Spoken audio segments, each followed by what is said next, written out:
Hello and welcome. I am so glad that you are here. It really means the world to me. Lately I have been getting so much support, and my videos have really starting to get some traction, and it's all because of you guys. You are the ones clicking and actually watching the videos, and I am so grateful for it. If you haven't already, please consider subscribing so you don't miss out on any new videos. But only if you really want to, of course. Well, let's get going with tonight's episode. In the gentle fading of daylight, where memory becomes legend and stone holds the weight of centuries, there exists a story carved into the western reaches of an ancient realm. This is the chronicle of House Lannister, a family whose name became inseparable from gold itself, whose crimson banners bearing the golden lion flew above the mightiest fortress in the known world, and whose influence shaped the destiny of kingdoms across thousands of years. Let us drift slowly backward through the corridors of time, traveling at the pace of falling leaves and settling dust, to understand how one house rose from the foundations of myth to command wealth beyond imagination and power that made kings tremble. The Westerlands stretch beneath vast skies, a realm where mountains rise like ancient guardians, and the very earth holds treasures beyond the dreams of common men. Here, where the setting sun paints the hillsides in shades of burnished copper and liquid amber, the landscape itself appears touched by some divine blessing of prosperity. The western coastline meets the sunset sea in dramatic cliffs that plunge hundreds of feet to foaming waters below, their faces worn smooth by millennia of salt spray and howling winds. Sheltered harbors nestle between these dramatic headlands, natural havens where ships have sought refuge since sailors first dared venture upon the waves. Inland from this dramatic coast, the hills roll in gentle undulations that seem to go on forever, covered in sparse grasses that turn the color of old bronze in autumn, creating vistas that shimmer in the slanting light as though dusted with precious metals. The mines that penetrate deep into these western hills follow veins of gold and silver that wind through the darkness like frozen rivers of captured sunlight. For thousands upon thousands of years, since before the keeping of written records, men have descended into these profound depths with picks and torches, bringing forth wealth that would fund the raising of armies, the construction of mighty castles, the forging of crowns, and the purchase of loyalty from lords across territories so vast that a man might ride for months and never reach their border. The wealth of the Westerlands is not merely abundant in the way that rich farmland produces abundant harvests or forests provide abundant timber. It is legendary, mythical, spoken of in distant lands with the same tone of wonder reserved for tales of dragons and ancient magic. Travelers return from the west with stories of rocks that seem to bleed precious metal, of miners who stumble upon nuggets of gold as large as a man's fist, of wealth so immense that it cannot be truly comprehended by those who have never witnessed it firsthand. This wealth became the foundation upon which House Lannister would construct their power, but wealth alone, lying dormant in dark vaults, does not create the kind of enduring influence that shapes the fates of nations. Gold requires vision to direct its use, ruthlessness to protect it from those who would seize it, patience to deploy it at the moments of maximum advantage, and a deep understanding that power is not simply grasped in a single bold action, but instead must be carefully constructed across generations, each building upon the achievements of those who came before, adding new layers to an edifice that grows ever so more imposing with the passing of each generation. In the beginning, in that misty borderland where history dissolves into legend and legend transforms into pure myth, there are stories told of how the Lannisters first came to claim dominion over these golden hills and the mighty fortress that would become synonymous with their name. The most famous of these tales speaks of a figure called Lann the Clever, a man more myth than historical person, who lived in an age so remote that the boundaries between truth and folklore had not yet been drawn, and perhaps did not matter in the way they would come to matter in later, more skeptical times. According to the ancient stories that grandmothers tell to sleepy children, and that singers perform in the halls of castles on long winter evenings, Lann was neither a warrior of legendary strength nor a lord born to power and privilege, but rather a trickster of surpassing cunning who desired above all things to possess the greatest fortress in all the Western lands.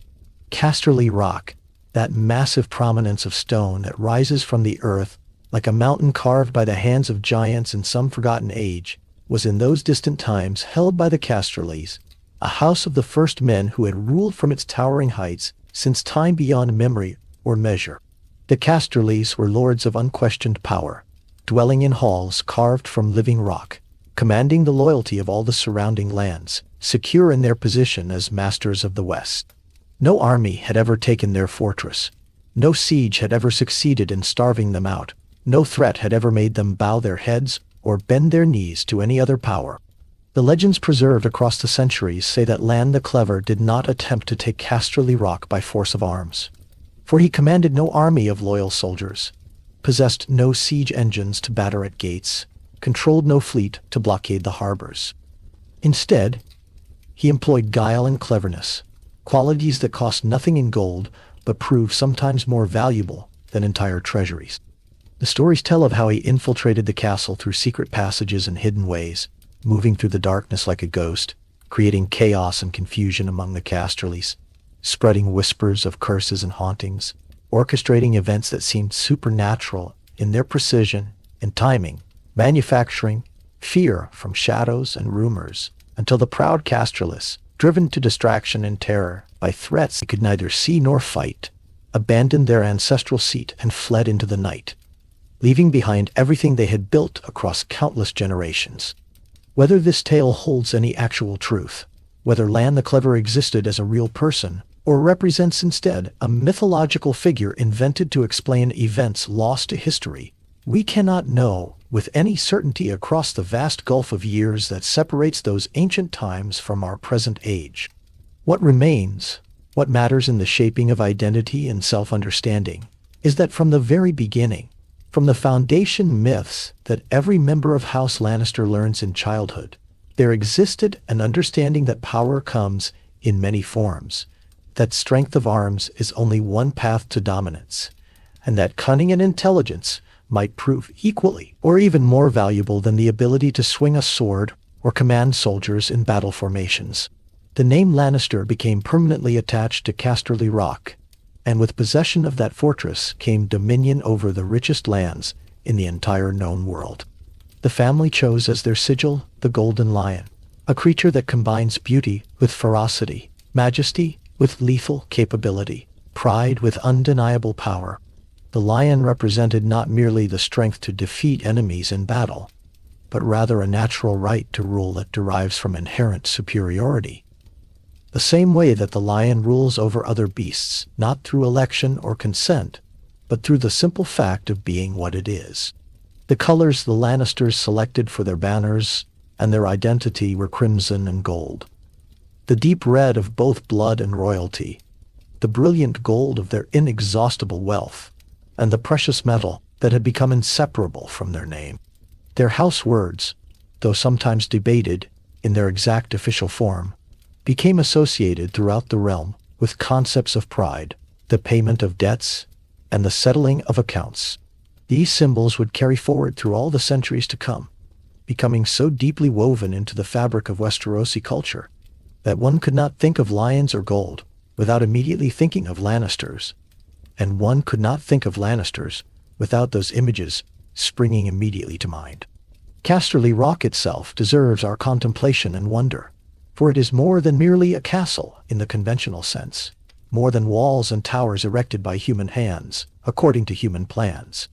It is a mountain, a natural fortress of ancient limestone and granite that rises high above the shore where the sunset sea crashes against the western edge of the continent. The rock is so vast, so immense in its scale, that it contains within its depths an entire complex world of halls and chambers and galleries, of mines that descend into darkness and passages that wind through stone, of spaces carved and expanded and refined over thousands of years by generation after generation of masons and miners working to create something that grows ever more magnificent with each passing century. Some levels lie so deep within the rock that they have not been fully explored in living memory, lost in darkness and silence, and forgotten by all but the oldest and most obscure records kept by maesters who specialize in the ancient histories of great houses. The face of Casterly Rock that greets the sunset sea is sheer and imposing. A cliff of stone that rises hundreds of feet straight up from the churning waters below, weathered by salt spray and relentless wind, into a surface that gleams with a pale golden color in the light of dawn and sunset, making the entire mountain appear for those brief periods to be constructed of solid gold. A beacon visible to ships far out at sea. A promise and a warning to all who approach the western shore. The main entrances to the rock, massive gates of iron-bound oak, reinforced with mechanisms perfected over centuries of refinement, are positioned high enough above sea level that no storm surge could ever threaten them, approached by roads that wind up the lower slopes and switchbacks, designed as much for defense as for convenience.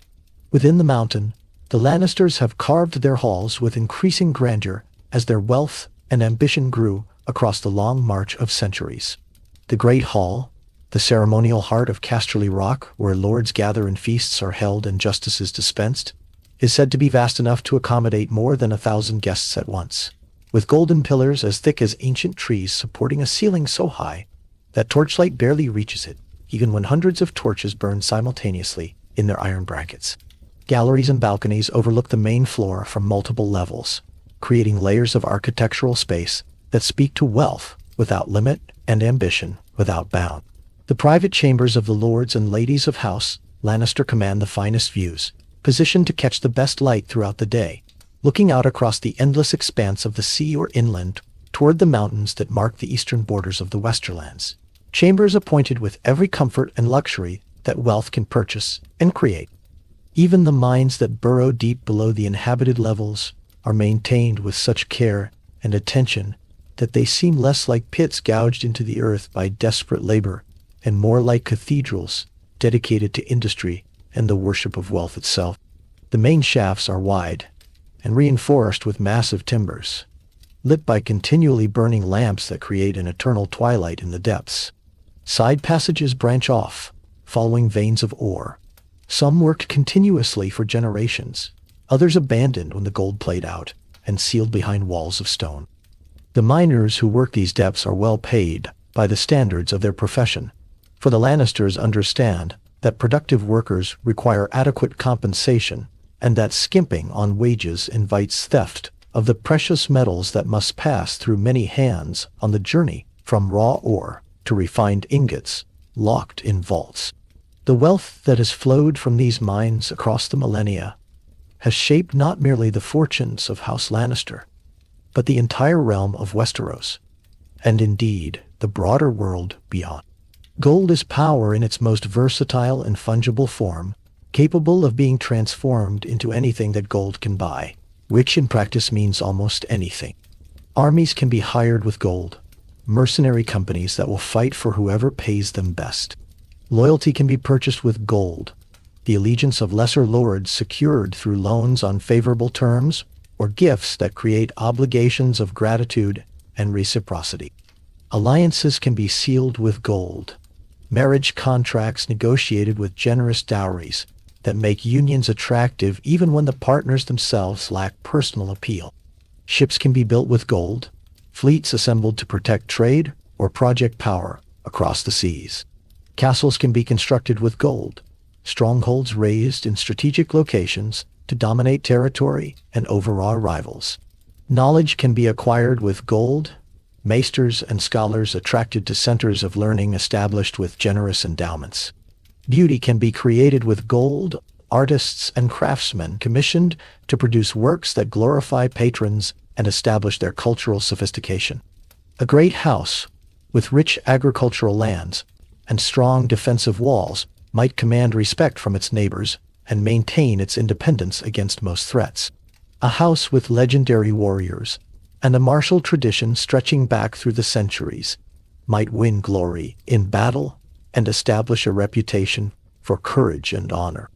But a house with enough gold to accomplish all of these things and more, to hire armies when needed and send them home when peace returns, to fund construction projects that span decades, to forgive the debts of allies while relentlessly collecting from enemies, to maintain appearances at a level of magnificence that rivals cannot hope to match, to operate simultaneously in every realm of power, from economic to military to cultural to political. Such a house commands something more profound than respect or admiration. It commands a kind of inevitable dominance, a position where opposition seems futile, because the resources available to overcome that opposition appear limitless. The Lannisters understood this fundamental truth earlier and more completely than any other family in the realm, and they built their entire approach to power around this understanding. The city of Lannisport grew over many centuries beneath the shadow of Casterly Rock, spreading outward from the natural harbor in an organic tangle of streets and structures that eventually became one of the greatest cities in all the known world. Here, in markets that never truly sleep, merchants from distant lands across the narrow sea come to trade, seeking the gold of the Westerlands and offering in return silks from the east, spices from islands beyond the maps of common knowledge, rare woods that will not grow in Westerosi soil, dyes that create colors impossible to achieve with local plants, and luxuries from every corner of the explored world, and some from places barely known to exist. The harbor of Lannisport can accommodate hundreds of ships simultaneously, with docks and piers extending far out into the protected waters, warehouses lining the waterfront storing goods worth fortunes, customs houses where the Lannisters collect taxes on the endless flow of trade, and shipyards where new vessels are constantly under construction to replace those lost to storms, or time, or the violence of war. The wealth that passes through Lannisport enriches not only the Lannisters themselves, but creates a prosperous domain extending for miles in every direction, a region where craftsmanship flourishes because craftsmen find ready markets for their skills, where arts find generous patronage because wealthy merchants compete to demonstrate their sophistication and taste, where even common laborers earn wages higher than they might in poorer regions because the overall prosperity lifts all levels of society. The streets of Lannisport ring with the sounds of commerce in a dozen different languages, the air thick with the scents of exotic spices and the smoke from countless forges and workshops, the harbor crowded with vessels bearing flags from ports so distant that their names sound like music or poetry to Westerosi ears. For many centuries before the coming of the Targaryens, House Lannister ruled the Westerlands not as lords sworn to some higher authority, but as kings of the Rock, sovereign monarchs answering to no power beyond their own will and the limitations imposed by practical reality. This was the age when Westeros was divided into independent kingdoms, each with its own royal house descended from lines reaching back into the mists of prehistory, each maintaining its own laws and customs and traditions, each jealously guarding its independence and resisting any attempt at domination by neighbors. The Lannisters were kings in their own right during this long epoch, though their kingdom was perhaps smaller in total land area than some others, lacking the vast territories of the north or the populous farmlands of the Reach. What the Kingdom of the Rock lacked in sheer size, it more than compensated for in concentrated wealth and strategic advantages that made it formidable beyond what mere acreage might suggest. The western coast provided access to the sea and the trade that moved along maritime routes. The productive mines generated wealth that could be used to hire soldiers when needed, rather than relying solely on feudal levies that might prove reluctant or unreliable. The natural fortress of Casterly Rock made conquest nearly impossible, providing a secure base that could never be taken even if armies swept across the surrounding countryside. These advantages combined to make the Kings of the Rock powerful players in the complex dance of alliance and conflict that characterized the age of independent kingdoms. During these long centuries as independent monarchs, the Lannisters developed and refined the political philosophy that would serve them through all the ages to come, an approach to power that emphasized certain principles with such consistency that they became fundamental to the house's identity and strategy. The Lannisters understood that while personal courage and adherence to codes of honor might win individual battles and earn the admiration of other warriors, it was careful management of resources, strategic calculation of advantage, patient accumulation of incremental gains, and calculated diplomacy that won the long game of power that played out across generations rather than in single dramatic confrontation. They were not averse to warfare when the situation truly required it, maintaining strong military forces and demonstrating capability on the battlefield to discourage aggression from neighbors who might otherwise be tempted to test their strength. But the Lannisters preferred whenever possible to achieve their goals through wealth, through negotiation backed by the implicit threat of the resources they could deploy, and through the careful application of economic and political pressure, rather than through the uncertain outcomes and unavoidable costs of actual battle. The Lannisters married strategically across these centuries, forging alliances with other houses of the Westerlands to bind the region together under their dominance, and occasionally reaching beyond their borders to arrange marriages with families from the Reach or the Riverlands or other realms, creating networks of obligation and mutual interest that made certain kinds of conflict less likely while opening possibilities for cooperation when opportunities arose. These marriages were understood by all parties involved to be primarily political contracts, rather than romantic unions, designed to strengthen positions, secure vulnerable borders, create paths for potential future inheritance claims, and establish relationships of trust and cooperation between houses that might otherwise view each other with suspicion or hostility. Daughters of House Lannister were valuable assets in this marriage market, their unions carefully arranged to maximum advantage for the house. Sons were educated from early childhood not merely in the arts of warfare and personal combat, but in the subtle skills of governance, in the mysteries of economics and trade,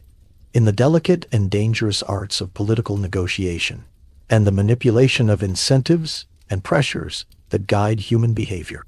The ultimate goal that governed all these arrangements was always continuity, the preservation of what had been built, and the expansion of family power and influence across generations,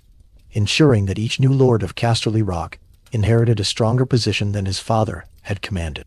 When the Targaryen dragons came to Westeros, emerging from the smoking mountain of Dragonstone with fire and ambition and a will to conquest, bringing with them the power to burn armies and melt castles that had stood for thousands of years, the lords and kings of the Seven Kingdoms faced a choice that would define the futures of their houses for all the ages to come. Some of them chose immediate resistance, meeting the invaders with defiant armies and ancient strongholds, only to see their forces consumed by dragonfire, and their supposedly impregnable fortresses rendered useless against enemies that could attack from the sky with flames hot enough to melt stone. Others chose pragmatic submission after witnessing what happened to those who resisted, recognizing that the old order had ended forever and that survival in this new age of dragons required adaptation to realities that contradicted every assumption about warfare and power that had governed strategy for all the centuries past. King Loren Lannister, who ruled as King of the Rock during those epochal days when the map of Westeros was redrawn by fire and blood, initially joined his strength with that of other kings to resist the Targaryen conquest, marching to war alongside the forces of the Reach in a grand alliance that seemed to offer the best hope of stopping the invaders before they could consolidate their grip on the continent. The two armies met the Targaryens at a place that would be forever after known as the Field of Fire, a battlefield where the combined might of the West and South, tens of thousands of armored men in disciplined formations, faced a much smaller Targaryen force that seemed hopelessly outnumbered by conventional calculation. Victory for the defenders seemed assured by simple mathematics, by the vast numerical advantage they enjoyed, by the experience and courage of their warriors, by every principle of warfare that had governed battles, since men first organized themselves into armies and met to contest territory with sword and spear. But then the dragons came, three great beasts breathing fire across the battlefield, in sweeping passes that turned ordered formations into screaming chaos, and the carefully planned battle dissolved into nightmare and rout. Thousands burned where they stood, their armor turning from protection into ovens that roasted them alive. Thousands more fled in blind terror from an enemy against which courage meant nothing, and shields provided no defense. King Loren survived the inferno through fortune or divine favor. But the lesson of that day was burned into his mind as deeply as the scars were burned into the flesh of survivors. The Age of Dragons had arrived with terrible finality, and the old ways of warfare no longer applied to the new realities of power. rather than continue futile resistance that could only lead to the complete destruction of his forces, and perhaps the burning of Casterly Rock itself, an outcome that the dragons made entirely possible. Despite the strength of stone, Loren Lannister made the calculation that defined Lannister pragmatism for all later generations. He bent the knee, submitting his kingdom to Targaryen rule, surrendering his crown and transforming his status from independent king to lord of the Westerlands, under the authority of the new dynasty that would unite the seven kingdoms under a single throne. This decision, though it might have seemed like surrender or defeat to more romantic minds committed to ideals of eternal resistance, regardless of cost, proved to be one of the most astute political calculations in the entire history of House Lannister. By submitting relatively early and with apparent graciousness, rather than waiting until conquest forced submission under worse terms, the Lannisters retained their lands intact, their wealth untouched by the confiscations that might have been imposed on more stubborn rebels, and their position as the preeminent house of the western regions, essentially unchanged except for the formal acknowledgement of Targaryen supremacy. Casterly Rock remained firmly in Lannister hands. The mines continued to produce their golden wealth, and while the Lannisters no longer wore crowns or called themselves kings, their actual power and influence arguably grew stronger under the new regime than it had been when they ruled independently in a world of multiple competing kings. The Lannisters became one of the great houses of the United Seven Kingdoms, maintaining all their wealth and using it more effectively than ever to secure positions of power within the new political structure that the Targaryens had created. Where before they had been important only within their own region and immediate neighbors, now they operated on a stage that encompassed the entire continent, with opportunities to influence events and policies that affected everyone from the frozen north to the sun-scorched deserts of Dorne. The Targaryens ruled for nearly 3 centuries, a dynasty of dragon lords whose claim to the Iron Throne rested initially on conquest and the continued fear of the terrible beasts they commanded,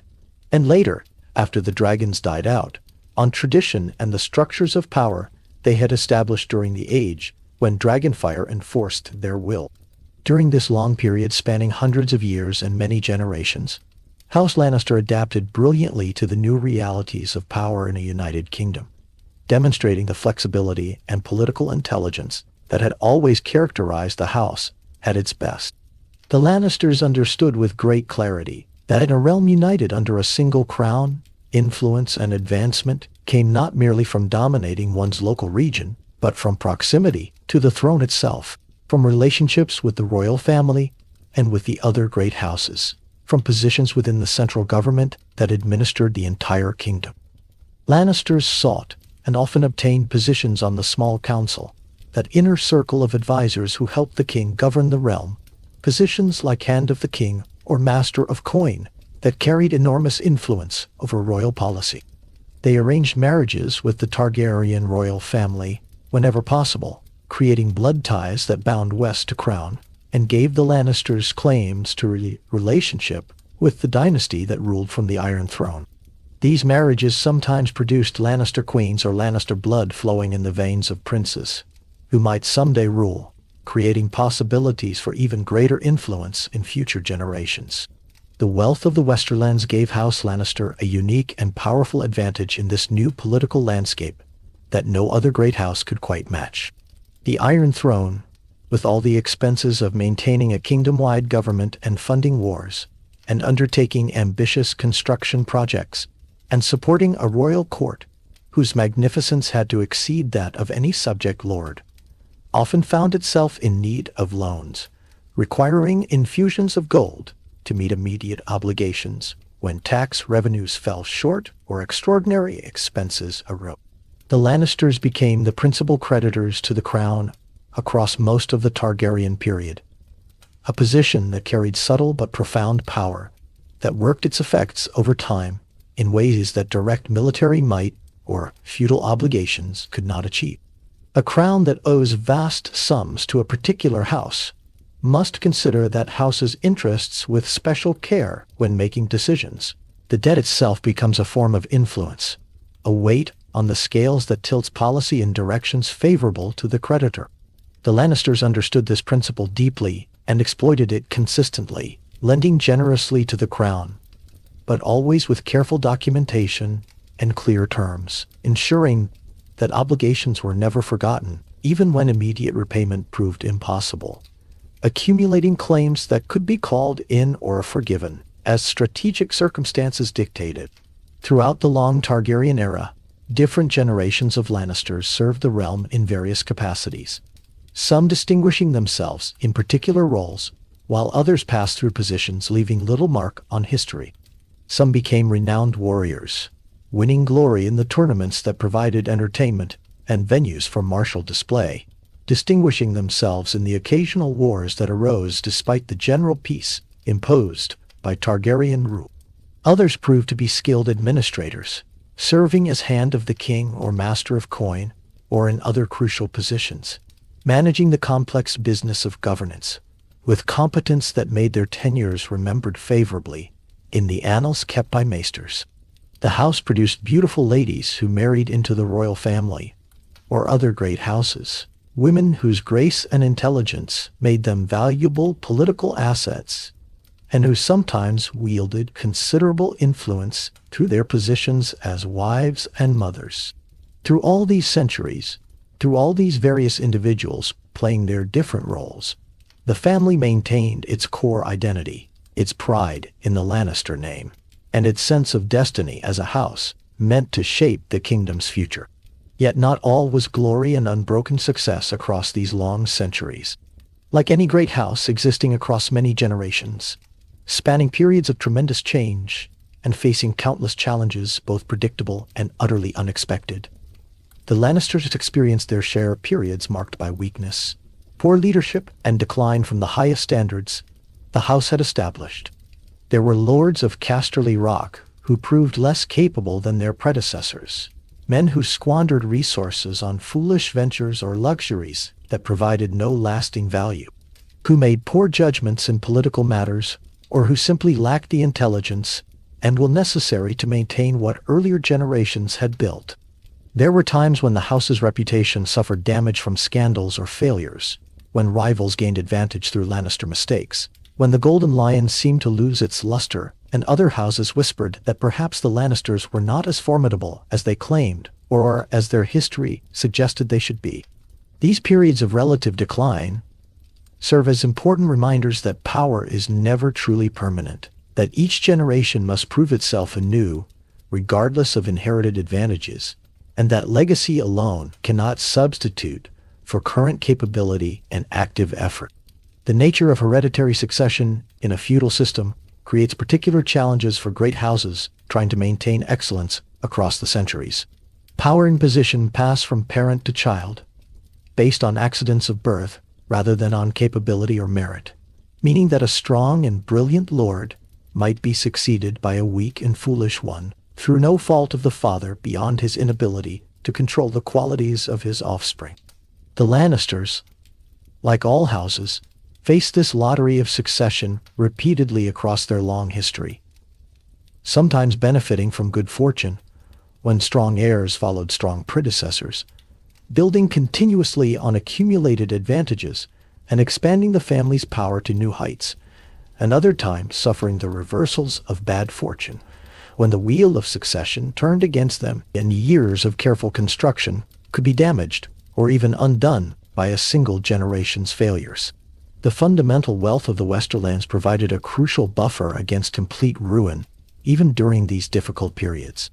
Even when led by less capable lords, whose judgment proved questionable, and whose management of affairs fell short of the standards set by the greatest Lannister leaders, the underlying economic power of the region continued largely unaffected by whoever happened to hold the title of Lord of Casterly Rock. The mines still produced gold, following veins of ore that cared nothing for the competence of the lords who claimed ownership of them. The taxes still flowed into the vaults of Casterly Rock from the prosperous towns and productive lands of the Westerlands. The merchants of Lannisport still plied their profitable trade, their activities driven by opportunities for gain rather than by the qualities of whoever currently ruled from the rock. This economic foundation meant that even during periods of weak leadership at the very top, House Lannister remained formidable compared to most other houses, able to use wealth to compensate for many shortcomings, hiring capable administrators when the Lord himself proved inadequate to manage complex affairs, maintaining military forces that protected the region and preserved order regardless of who gave the commands or how well those commands. The culture of the Westerlands, shaped by centuries of Lannister dominance and reflecting the values the house promoted and embodied, emphasized certain qualities and attitudes that persisted across generations and became characteristic of the region as a whole. Pride was not merely accepted but actively celebrated as an appropriate attitude for those of superior station, as a natural response to genuine achievement and inherited greatness. The Lannisters believed themselves better than others, not in some vague or unsubstantiated way, but as a demonstrable fact, proven by their wealth, their power, their long history of success, and their position at the very apex of Westerosi society. They expected this belief to be acknowledged by others, and they reacted poorly when that acknowledgement was withheld or when other houses failed to show proper deference to Lannister superiority. This pride, so central to Lannister identity and self-understanding, could sometimes shade into arrogance, creating resentment among other houses who chafed under the constant assumption of Lannister superiority, and who felt that the Lannisters took their position too much for granted or failed to show appropriate respect to other ancient and honorable families. Yet the pride was not entirely unjustified by objective standards. The wealth was undeniably real, demonstrated in every interaction and visible in every aspect of Lannister life, from their clothes to their castles to their ability to deploy resources that other houses could barely imagine possessing. The power was genuine, and had been proven repeatedly across centuries of maintaining dominance despite challenges from rivals who sought to displace them. The long history of success spoke eloquently for itself, a record that few other houses could match in its consistency and achievement across such vast spans of time. Loyalty within the Westerlands, the bonds that connected the lesser houses and landed knights to Casterly Rock, and that supposedly guaranteed their support and service to the Lannisters, was complex in nature and varied greatly depending on specific circumstances and the particular houses involved. The lesser houses of the region owed feudal obligations to Casterly Rock based on ancient oaths and grants of land that create formal bonds of vassalage, and most maintained those bonds with reasonable faithfulness across most periods, fulfilling their duties to provide soldiers when called upon, attending court when summoned, and generally supporting Lannister interests as their sworn obligations require. Yet loyalty based purely on feudal obligation and formal duty is inherently fragile, vulnerable to breaking under sufficient pressure, or when circumstances make the obligations seem too burdensome relative to the benefits received. The Lannisters understood this reality with characteristic clear-eyed assessment and supplemented formal feudal bonds with more tangible incentives that made loyalty profitable and attractive rather than merely obligatory. They were strategically generous to loyal vassals, providing gold when it was needed for repairs or expansions, or to meet unexpected expenses, offering opportunities for advancement and honors that enhanced the prestige of faithful houses, arranging beneficial marriages that improved the positions of allies, and generally demonstrating that service to Casterly Rock brought rewards beyond the minimum rewards required by the feudal law. They remembered faithful service across generations, rewarding not just individuals but families, creating dynasties of loyalty where each generation benefited from the faithful service of their ancestors. But the Lannisters also remembered disloyalty and betrayal with equally perfect clarity, never forgetting houses that had failed them or sought to take advantage of Lannister weakness during difficult periods, and their vengeance when it came could be terrible and comprehensive, designed not merely to punish the specific offense, but to serve as a deterrent to any other houses that might consider similar betrayals in the future. The reputation for ruthlessness that the Lannisters cultivated and maintained served important purposes in this calculus of loyalty and control.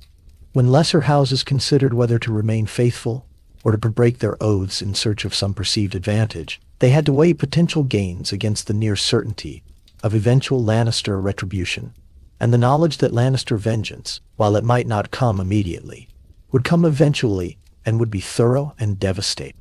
This made the costs of disloyalty seem too high to seriously contemplate for most houses,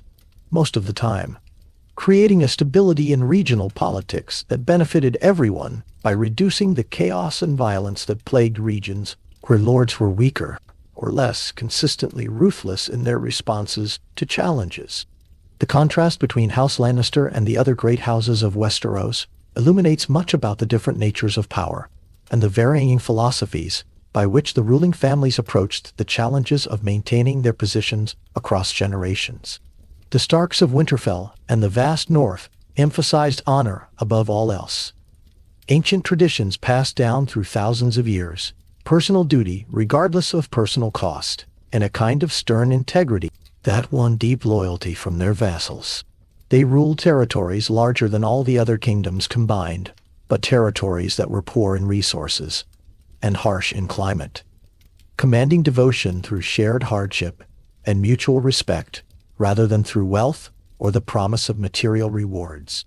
The Lannisters found such an approach admirable in abstract terms, but fundamentally impractical for purposes of building and maintaining the kind of power they sought, believing that honor without adequate resources to back it up led inevitably to exploitation by those less scrupulous, that noble intentions without goal to support them amounted to little more than beautiful words that accomplished nothing concrete. The Tyrells of Highgarden and the fertile Reach possessed rich agricultural lands that produced abundant harvests and supported a large population, but they lacked the concentrated mineral wealth of the Westerlands, and their power came more from the sheer productivity of their farms and the numbers of soldiers they could field, rather than from precious metals that could be deployed flexibly for any purpose. The Martells of Dorne maintained their independence and identity through geographical isolation in their desert kingdom and through fierce resistance to any attempt at domination, their hot-tempered pride and exotic customs setting them apart from the rest of the realm. The Arians of the Vale held their mountain fastness with ancient pride, protected by the brutal terrain of the Mountains of the Moon and the natural fortress of the Eyrie. The Baratheon seized power through strength of arms in relatively recent times, lacking the truly ancient lineage of houses like Stark and Lannister, but making up for that deficiency with martial prowess and the willingness to take what they wanted through direct action. The Greyjoys of the Iron Islands pursued a philosophy of taking rather than building, of reaving and raiding rather than patient accumulation. Their entire culture built around the concept that true men take what they desire, rather than laboring to create it themselves, or trading honestly for it. Each great house represented a different approach to power, a different set of values and strategies, a different answer to the fundamental questions of how to gain and maintain dominance in a competitive world where many families sought the same limited positions at the top of the hierarchy. The Lannisters represented above all else the way of wealth, the deep understanding that gold is the most versatile and adaptable form of power available, capable of being transformed into whatever specific resource any particular situation might require. Whether that be soldiers or ships or political influence or cultural prestige or anything else that money can purchase in a world where almost everything has its price. In the relationships between the great houses, the complex web of alliances and rivalries and mutual suspicions that characterized the politics of the Seven Kingdoms, the Lannisters often found themselves simultaneously resented and courted, disliked, but indispensable. Other lords might mock Lannister pride in their private councils, or whisper about Lannister ruthlessness when they gathered in groups where no Lannister ear. But when those same lords found themselves in need of loans to repair storm-damaged castles, or to fund the dowries necessary to make advantageous marriages, or to hire soldiers to defend against raiders or rebellious vassals, it was to Casterly Rock they inevitably turned. This created a dynamic where the Lannisters occupied a position of being both disdained for their arrogance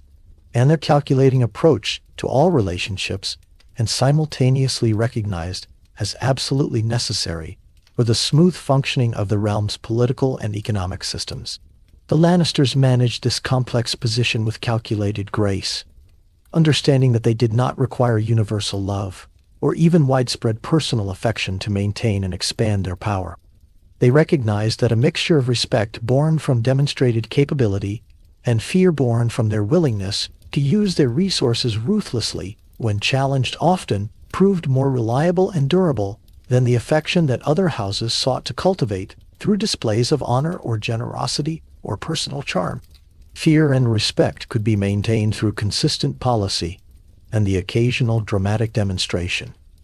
while love was fickle and could evaporate quickly when circumstances changed or when newer and more appealing alternatives emerged. The architectural legacy of House Lannister extends far beyond Casterly Rock itself to encompass the many structures and buildings they funded, influenced, or directly constructed across the Westerlands, and occasionally in other parts of the realm, where their wealth made its mark on stone and mortar. In Lannisport, centuries of Lannister patronage led to the construction of magnificent guild halls, where the various trades organized themselves and displayed their prosperity.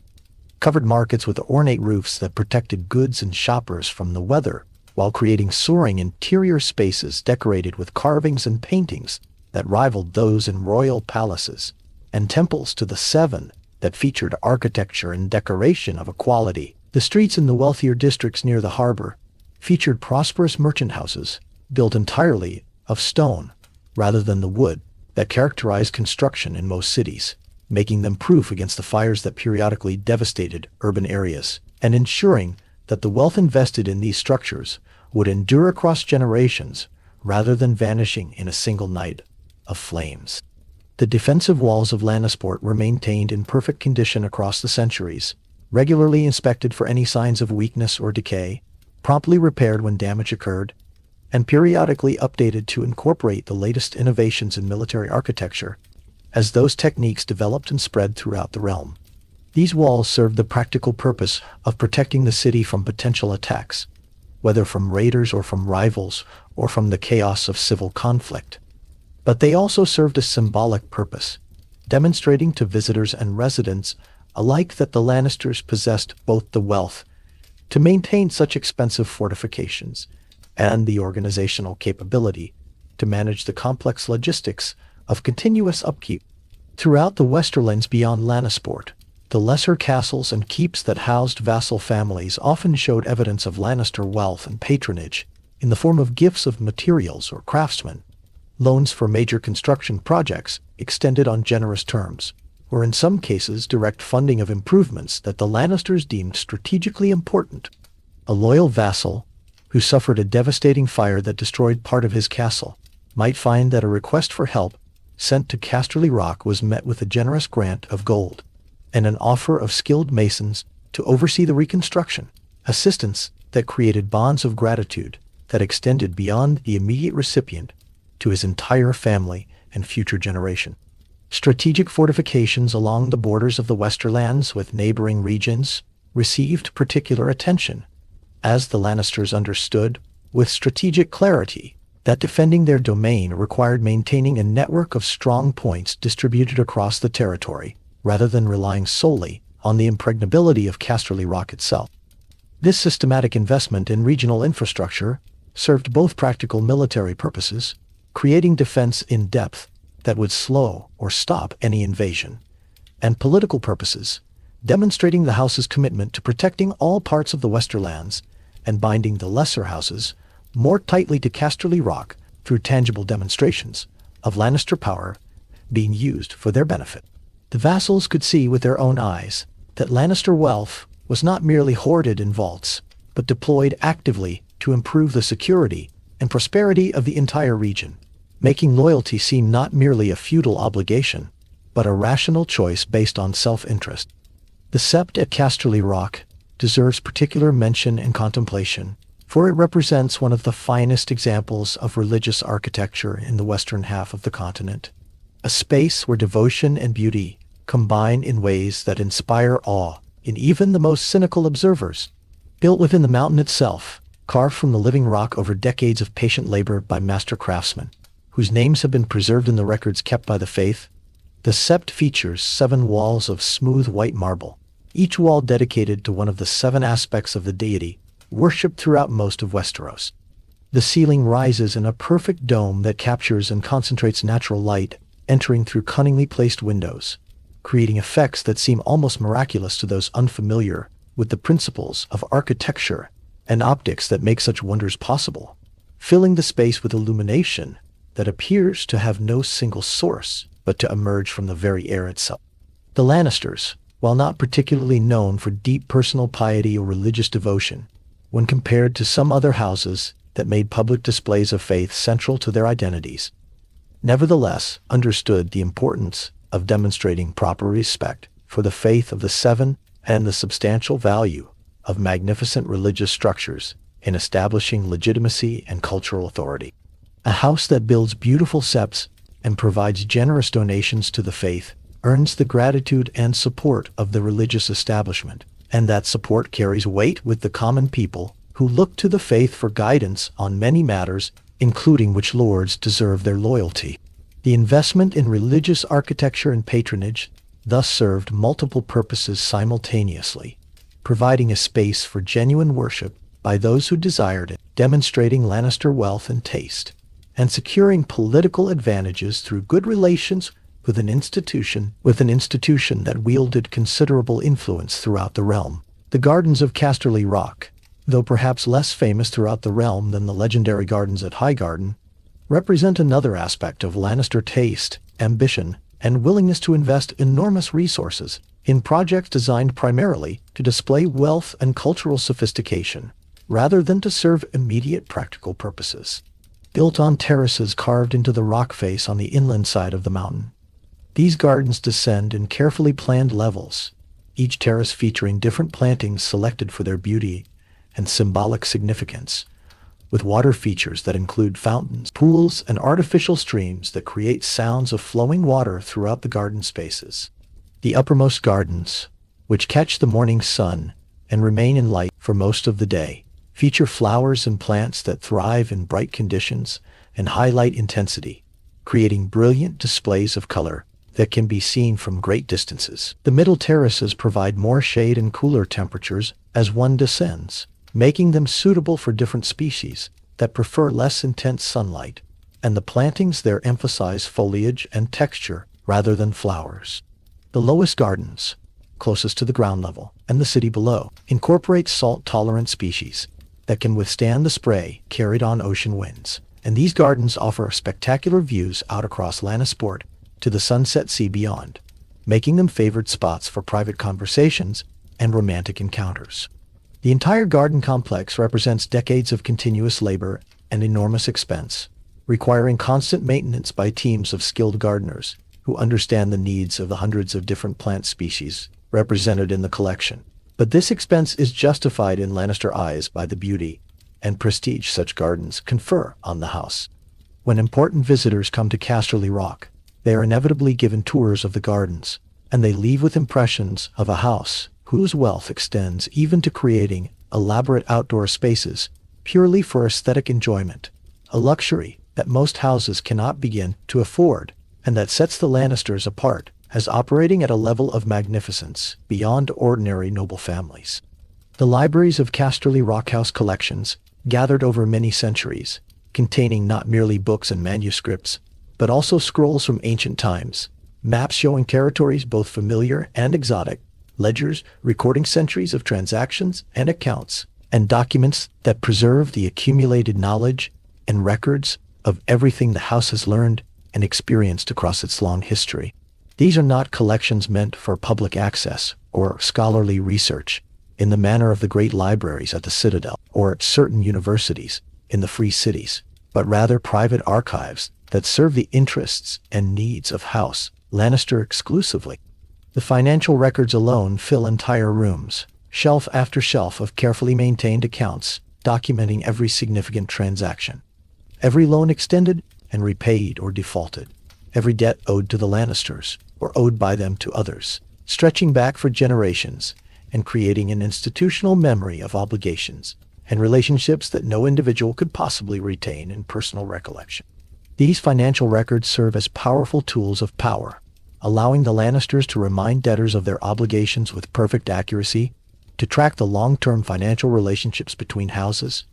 and to provide the detailed information necessary for making complex financial and political calculations that might depend on understanding patterns visible only when data from many years can be examined and analyzed. When a Lannister maester can produce records proving that a particular house has owed money to Casterly Rock for 3 generations, and that the debt has grown through accumulated interest to a sum far larger than the original loan, that documentation transforms a vague obligation into a specific claim that cannot be easily dismissed or denied. The training yards of Casterly Rock, where young men of House Lannister and their bannermen spend years practicing with sword and lance, and bow under the demanding tutelage of masters-at-arms, who maintain the highest standards and accept nothing less than excellence from their students, produce some of the finest warriors in the realm, despite the house's reputation for valuing gold above glory. The Lannisters understand with perfect clarity that wealth alone cannot protect their position or ensure their security in a world where personal combat skill and military capability remain important, even in an age where gold can hire armies. A lord must be able to command respect in the training yard and on the battlefield, as well as in the counting house and the council chamber, must be able to demonstrate personal courage and martial skill, even if he never intends to fight except when absolutely necessary. Lannister heirs receive comprehensive education in all martial skills from early childhood, beginning with basic swordwork and riding almost as soon as they can walk, progressing through increasingly sophisticated techniques as they grow, and eventually mastering the full range of weapons and tactics expected of knights and noble warriors. The goal is not necessarily to make every Lannister heir the finest fighter in the realm, which would be unrealistic given that martial genius is rare and cannot be taught to those who lack natural talent, but rather to ensure that every Lannister can acquit himself respectably in personal combat, and that the house as a whole maintains enough genuinely skilled warriors to uphold its military reputation. The Lannister fleet, maintained at considerable expense in the harbors of Lannisport, represents another dimension of the house's comprehensive approach to power, providing capability to project force along the western coast and to protect the vital maritime trade that flows through Lannisport and enriches the entire region. While not as large or as formidable as the royal fleet when the crown chose to maintain one at full strength, nor as numerous as the naval forces commanded by the seafaring houses of the Iron Islands, the Lannister warships and merchant vessels combined give the house significant ability to influence events at sea, and to ensure that the Sunset Sea remained open to Lannister trade while being potentially closed to Lannister enemy. The fleet is maintained in excellent condition through regular maintenance and periodic replacement of vessels that become too old or damaged to serve effectively, a visible symbol of wealth and power that greets every ship entering Lannisport harbor. The red and gold banners flying from the masts of dozens of vessels serve as constant reminders that these waters belong to the Lion, that anyone who wishes to trade here or travel these coasts must do so with Lannister permission, or at least with Lannister tolerance. The presence of this fleet, even when it never actually engages in combat, influences the calculations of potential enemies and provides security for the merchant vessels that generate so much of the wealth flowing into Lannister coffers. As the long centuries of Targaryen rule proceeded, as the dynasty that had united the Seven Kingdoms through conquest slowly showed signs of decline and internal weakness, the Lannisters observed these developments with their characteristic careful attention and strategic calculation. The dragons that had made Targaryen conquest possible and Targaryen rule unchallengeable died out, the last of those terrible and magnificent creatures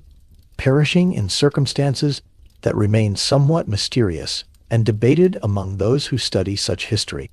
Without dragons, the Targaryens became merely another royal house, distinguished by their distinctive appearance and their claim to rule based on historical conquest, rather than by any overwhelming force that made resistance futile. The realm experienced increasing periods of instability as the Targaryen line weakened through inbreeding, madness, and the inevitable decay that affects dynasties as they age and stagnate.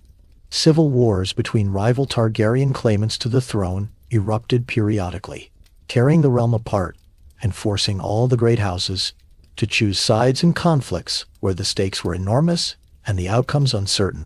Growing questions emerged about whether the Targaryen dynasty still possessed the fitness to rule, whether their claim based on ancient conquest remained valid when the power that achieved that conquest no longer existed, whether the time had come for new arrangements that might better serve the realm's needs. The Lannisters navigated these dangerous times with characteristic care and calculation, choosing sides in these conflicts when necessary but never committing so completely that failure of their chosen faction would mean ruin for House Lannister. They understood that in times of chaos and civil war, the houses that survived and emerged strengthened were often those that committed their resources carefully rather than throwing everything into desperate gambles, that preserved flexibility to change course if circumstances shifted, that maintained enough strength in reserve to matter regardless of which faction ultimately prevailed. When the Targaryen reign finally ended in rebellion and blood, when the dynasty that had ruled for nearly 3 centuries collapsed under the weight of its own dysfunction, and the fury of houses that had suffered under the rule of the Mad King, House Lannister played a role that would be debated, analyzed, and condemned by some, while praised by others for generations to come. The rebellion was led by Robert Baratheon, with crucial support from the Starks of Winterfell and the Arryns of the Vale, great houses that had their own grievances against the crown and their own reasons for wanting to see the Targaryen dynasty ended forever.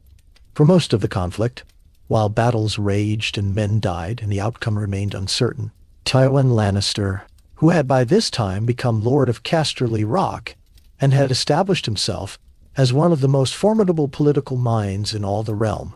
remained neutral. This neutrality was itself a significant choice, a calculated decision that denied the Targaryen crown the strength of the Westerlands, while avoiding commitment to the rebel side that might have proven disastrous if the rebellion had ultimately failed. Tywin watched and waited while others bled and died, assessing which side seemed more likely to prevail, calculating the optimal moment to commit Lannister strength in a way that would maximize credit for the victory while minimizing the risks and costs of participation. Only near the very end, when the rebellion's success seemed assured by Robert Baratheon's victory at the Trident and the death of Prince Rhaegar Targaryen, when the balance had tipped decisively against the crown and King's Landing lay vulnerable, did Tywin march with his armies. The Lannister forces came to the gates of the capital city, claiming to support the Targaryens, presenting themselves as loyal vassals coming to the defense of their king. The Mad King Aerys Targaryen, desperate for any aid as his enemies closed in, ordered the gates open to admit what he believed were his allies, his loyal Lannisters coming at last to save him and his dynasty from the rebels who sought to pull them down. What followed was not rescue, but betrayal and sack. The Lannister forces, once inside the walls, turned on the city they had claimed to defend. The capital was taken with violence and chaos, the Lannister soldiers given freedom to plunder that they exercised enthusiastically.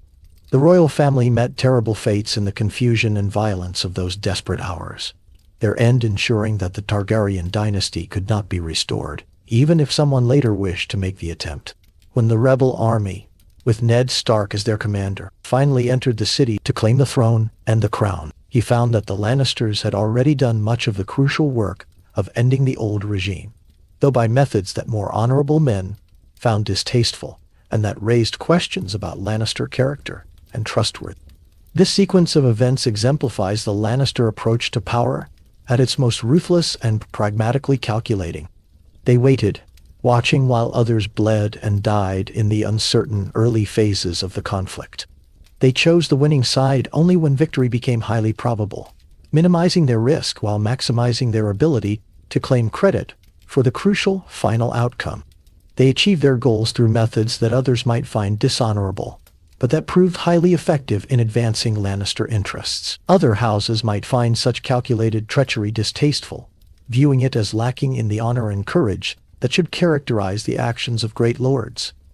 But the Lannisters would respond that their approach was simply realistic, that honor is a luxury that can be afforded only by those secure enough in their power, that they need not to worry about the very survival of their house, and that the first duty of any great house is to its own survival and advancement rather than that to some abstract principles that might lead to noble defeat. The new king, Robert Baratheon, found himself owing much to Lannister support in that crucial final stage of the rebellion. even though the Lannisters had avoided the risks and costs that Robert and his allies had borne throughout most of the conflict. This debt, this sense of obligation, however reluctant or resentful, was formalized and given permanent form through a marriage alliance as Robert wed Cersei Lannister, daughter of Tywin and acknowledged as one of the most beautiful women in the entire realm. This marriage united the new Baratheon dynasty with the wealthiest and most powerful house in the kingdom, creating a political relationship that would define the next era of Westerosi politics and give the Lannisters influence at the very center of power that exceeded even what they had enjoyed during the Targaryen years. The Lannisters had achieved through this marriage and the events surrounding it what they had sought for many generations: direct connection to the Iron Throne itself, the opportunity to shape royal policy from within the royal family, rather than merely seeking to influence it from outside. A position where Lannister interests and the interests of the crown could be made to align so closely they became effectively identical. The Golden Lions had reached the very summit of power in the realm, limited only by the need to maintain some pretense that the king, rather than his wife's family, actually ruled. Tywin Lannister stands as perhaps the most significant and consequential figure in the entire long history of House Lannister, a lord whose personal impact reshaped not merely his own family, but the political landscape of the entire realm for generations. Born to a father who had allowed the house's reputation to decline through weakness, indecisiveness, and poor judgment, who had let vassals and rivals mock the Lannisters without consequence, and who had squandered resources on mistresses and unworthy favorites, Tywin inherited a position that required restoration and redemption rather than mere maintenance. He set about this task of rebuilding the family's reputation with methodical ruthlessness that would become his trademark, understanding that respect lost through weakness could be regained only through dramatic demonstrations, that the new Lord of Casterly Rock would tolerate no disrespect or challenge to his authority. His father, Lord Tytos Lannister, had been a gentle and kind man, qualities that might be virtues in a merchant or a septon, but that proved disastrous in a great lord. Tytos lent gold freely without ensuring repayment, forgave debts when debtors claimed hardship, and sought to be loved rather than feared or respected. He took a low-born woman as his mistress and allowed her to wear his late wife's jewelry and gowns, a humiliation that his children had to witness. Most damagingly, he allowed his vassals to see his weakness and to exploit it without consequence. Two houses in particular, House Rain of Castamere and House Tarbeck of Tarbeck Hall, had grown bold during Tytus's weakness. The Rains were wealthy and powerful, ruling from Castamere, a castle partially built underground into the mines that had made them rich, second only to the Lannisters themselves in the wealth they could command. The Tarbecks were less wealthy, but equally proud, and even more reckless in their ambitions. Both houses had borrowed heavily from Casterly Rock during Tytus's tenure, and both had grown increasingly contemptuous of their overlord when he failed to press them for repayment or to respond to their various slights and insults. Lord Rain wore fine clothes copied from Lannister fashions and spoke of himself as if he were an independent lord rather than a vassal. Lady Tarbeck, who had been born Ellen Rain and whose pride exceeded even that of her birth family, responded to Tytus's gentle request for repayment by seizing 3 Lannisters who had come on official business and holding them hostage. When Tytos responded with worry rather than fury, when he sent negotiators rather than soldiers, the contempt of these houses grew even greater. They began to speak openly of replacing House Lannister as the preeminent power in the Westerlands, suggesting that the wealth and strength of Casterly Rock might be better managed by those with the will to use them properly. Young Tywin, serving as his father's heir and watching this humiliation unfold, understood that something fundamental had broken in the relationship between Casterly Rock and its vassals. Fear and respect had been replaced by contempt and mockery. The reputation of House Lannister, built over thousands of years, was being destroyed by a single generation's weakness. When Tytos made Tywin his heir apparent and gave him authority to act, Tywin secured his father's permission to deal with the situation in the Westerlands, decisively.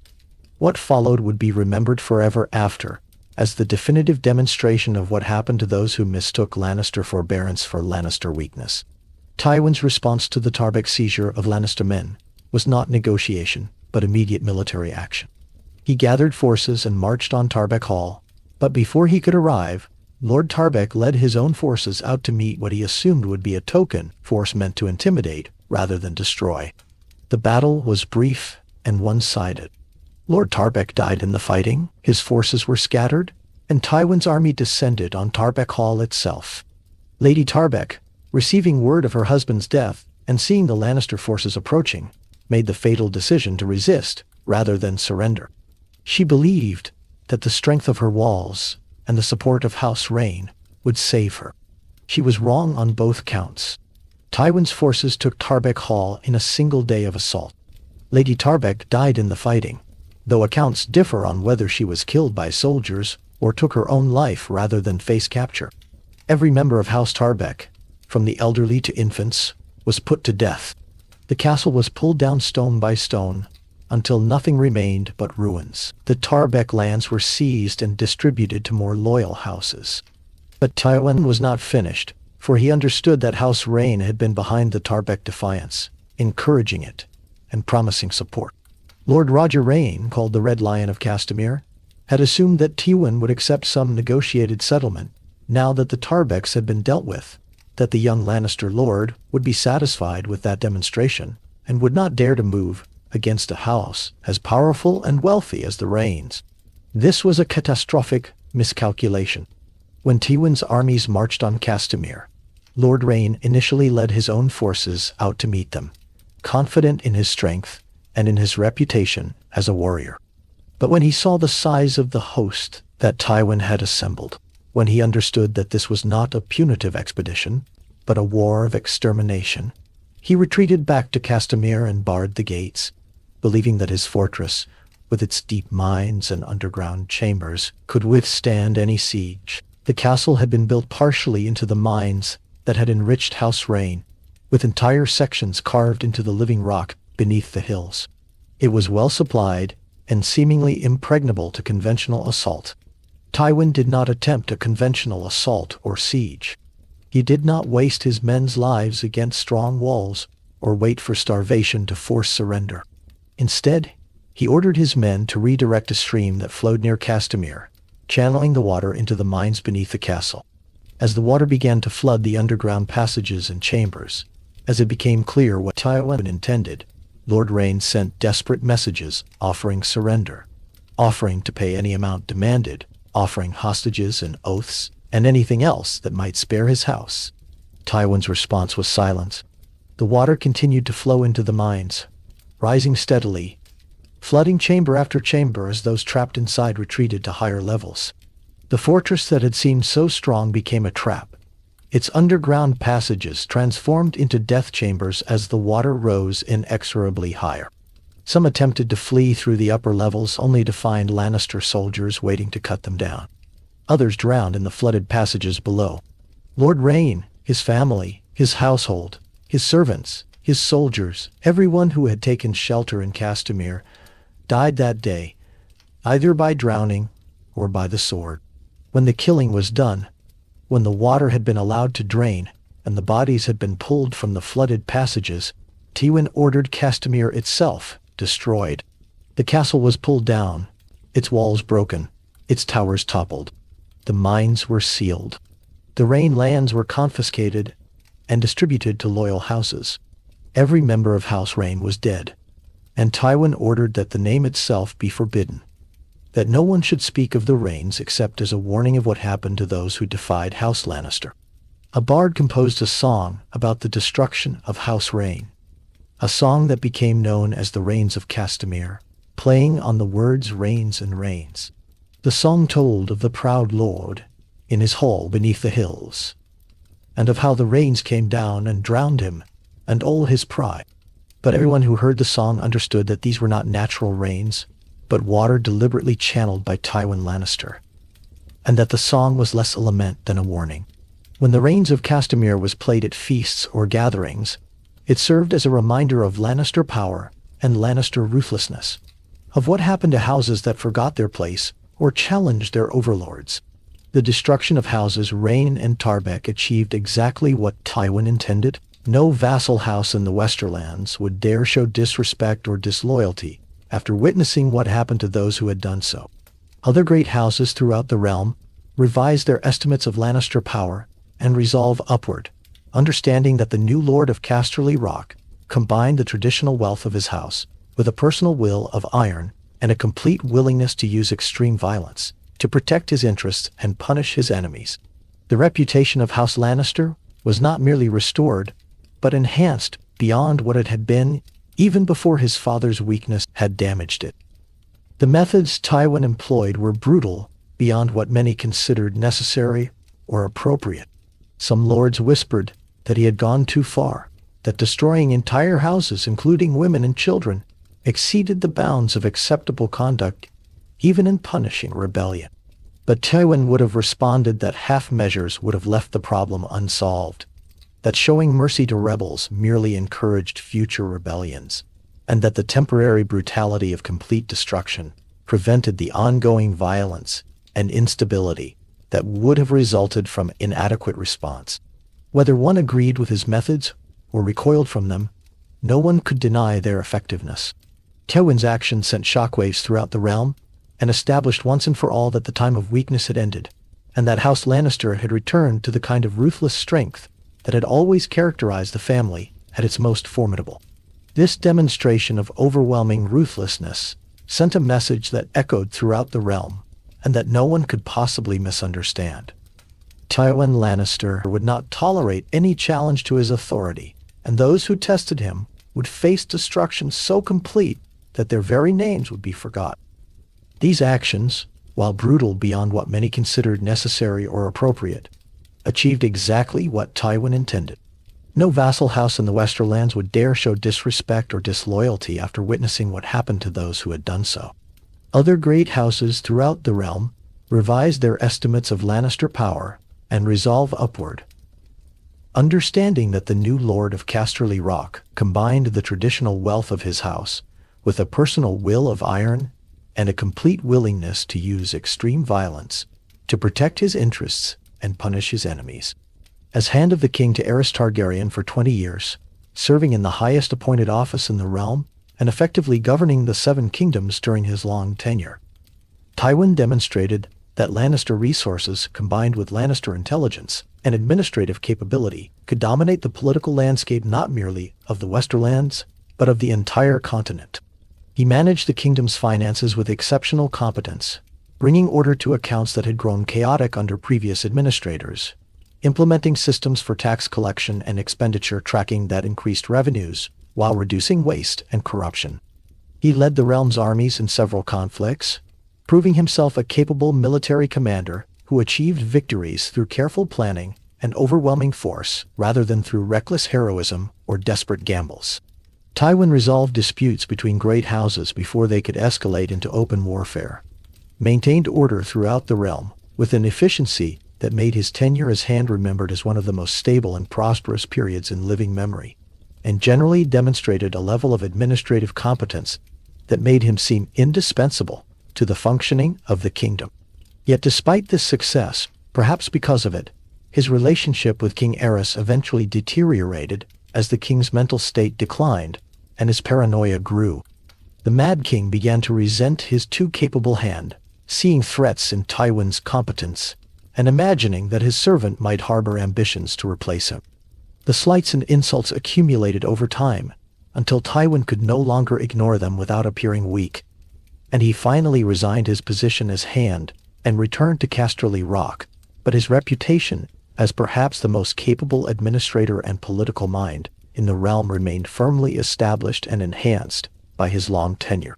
Tywin's personality was marked above all else by absolute control, by cold calculation that seemed to operate without the interference of emotion, and by unwavering commitment to family legacy as the organizing principle of his entire life. He felt emotions as deeply as any man, experiencing the full range of human feelings from love to rage to grief, but he maintained at all times a carefully constructed facade of perfect composure. never allowing others to see weakness or uncertainty or the turmoil that might exist beneath the surface. He demanded excellence from everyone around him, setting standards that many found impossible to meet, and showing no tolerance for failure or weakness or excuses for inadequate performance. His expectations for his own children were immense and arguably crushing, as he saw them not as individuals with their own desires and dreams, but as extensions of the family legacy, tools to be deployed in service of House Lannister's interests, continuations of the family line, whose personal happiness or fulfillment were always secondary considerations at best. This approach to his children created complicated and often painful relationships, particularly with his youngest son, but Tywin never wavered in his conviction that family came first. That personal happiness was a luxury that those born to great houses could not necessarily afford. That duty to the family name and legacy superseded any individual's preferences or desires. His entire worldview was organized around the principle that what mattered was the strength and reputation of House Lannister, that all other considerations were subordinate to this central concern, and that he would do whatever proved necessary to ensure that the family he passed on to the next generation was stronger and more respected than the family he had inherited from his inadequate father. The wealth of House Lannister reached unprecedented heights during Tywin's long tenure as Lord of Casterly Rock, expanding beyond even the already legendary levels that had characterized the house throughout its history. The gold mines produced more precious metal than ever before, through improved techniques of extraction and ore processing that Tywin actively encouraged and funded, through expanded operations that opened new shafts and followed veins deeper into the earth than previous generations had dared to go, and through systematic approaches to mining that emphasized efficiency and sustainable production, rather than rapid exploitation that might exhaust deposits prematurely. Trade through Lannisport flourished, as Tywin ensured security along the trade routes and fair dealing in the markets, creating conditions that attracted merchants from the most distant lands, and encouraged ever-expanding volumes of commerce that enriched both the merchants themselves and the Lannisters, who collected taxes and fees on all these profitable transactions. The crown's debts to Casterly Rock grew to truly staggering levels as Tywin lent freely to the Iron Throne, always carefully documenting terms and ensuring that obligations were clearly understood, even if immediate repayment was not demanded. By the time of his death, House Lannister had become so wealthy that the phrase "rich as a Lannister" had entered common speech across the entire realm, a saying that everyone understood and that captured the sense that Lannister wealth had transcended normal measures and entered the realm of legend, that trying to count or comprehend the full extent of what the family possessed was futile, because the amounts involved exceeded normal human capacity for understanding vast numbers. Tywin understood that wealth required protection through military strength, that gold sitting in vaults could be taken by anyone strong enough to break down the walls, that economic power without the backing of credible military force was ultimately vulnerable to those willing to use violence. He maintained the largest and best-equipped military force of any great house, rivaling, and perhaps exceeding in quality, the armies the crown itself could muster when it called its banners. The Lannister soldiers were well paid by the standards of their profession, receiving wages high enough to attract capable men, and to ensure loyalty through practical self-interest, rather than relying solely on feudal obligation or abstract concepts of honor. They were well trained through constant drills and exercises that maintained their skills even during long periods of peace. They were well supplied with arms and armor of the finest quality that Lannister gold could purchase, giving them material advantages in any conflict that would tilt the odds in their favor before the first sword was even swung. These military forces served both defensive and offensive purposes, protecting the Westerlands from any external threat that might arise, while also being available to project Lannister power wherever it might be needed, to protect family interests, or to support positions that Tywin deemed important. The very existence of such a formidable military force deterred potential aggression from rivals who might otherwise be tempted to test Lannister strength, and it gave enormous weight to Lannister positions in political disputes, where the implicit threat of overwhelming force, backed by unlimited financial resources, made resistance seem futile and accommodation seem wise. The political philosophy that Tywin embodied and consciously taught to those around him represented the culmination and refinement of centuries of Lannister thinking about the nature of power and the methods by which it must be gained, maintained, and deployed. He believed with absolute conviction that power derived ultimately from fear and respect, rather than from love or affection, that pragmatism must always triumph over sentiment. When the two came into conflict, that ends justified means when the survival and advancement of House Lannister were at stake, and that weakness or mercy shown at the wrong moment could prove far more cruel in its ultimate consequences than hardness applied preemptively to prevent worse outcomes. He famously observed that a lion does not concern itself with the opinions of sheep, a statement that encapsulated his entire worldview regarding the natural hierarchy of power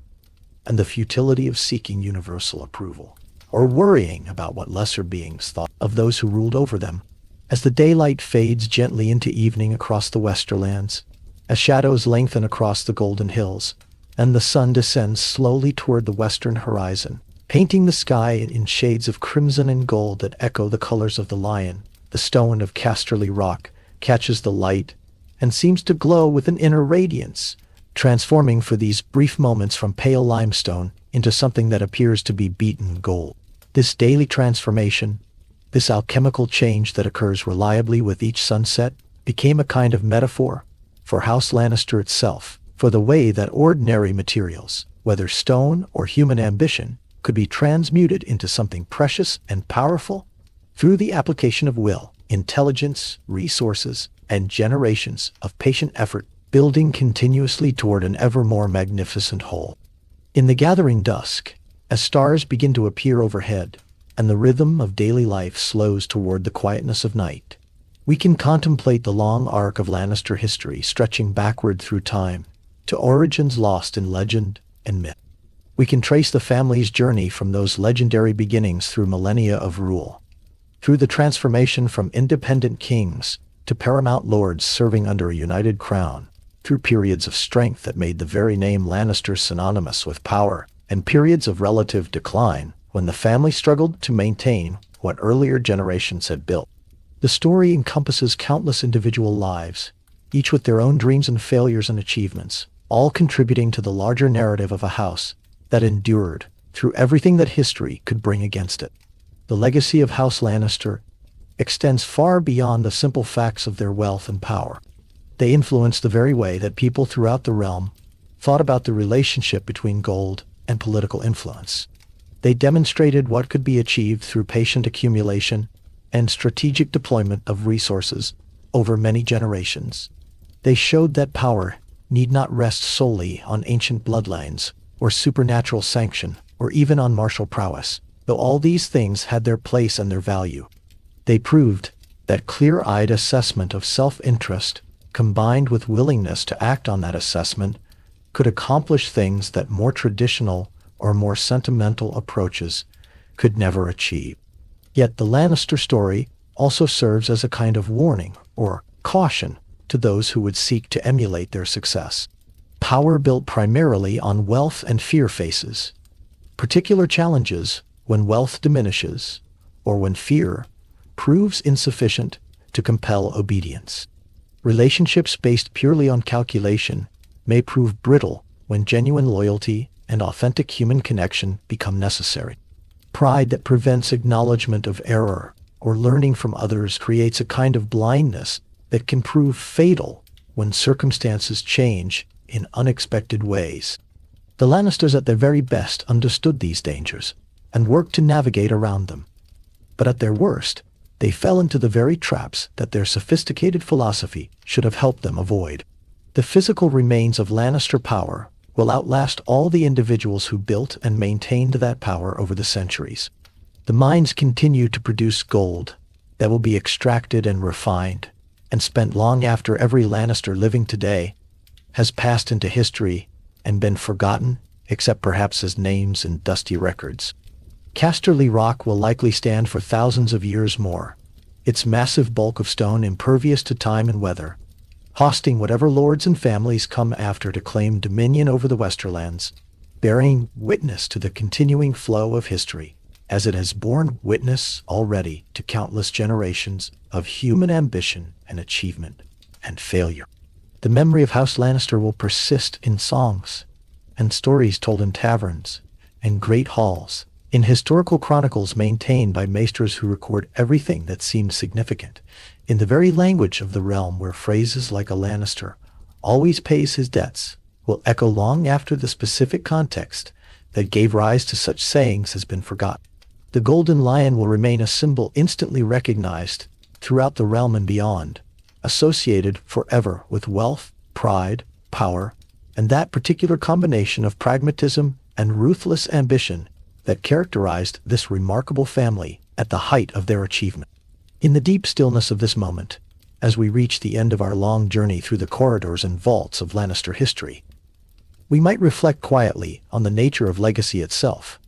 and what it means to try to build something intended to last beyond a single human lifetime.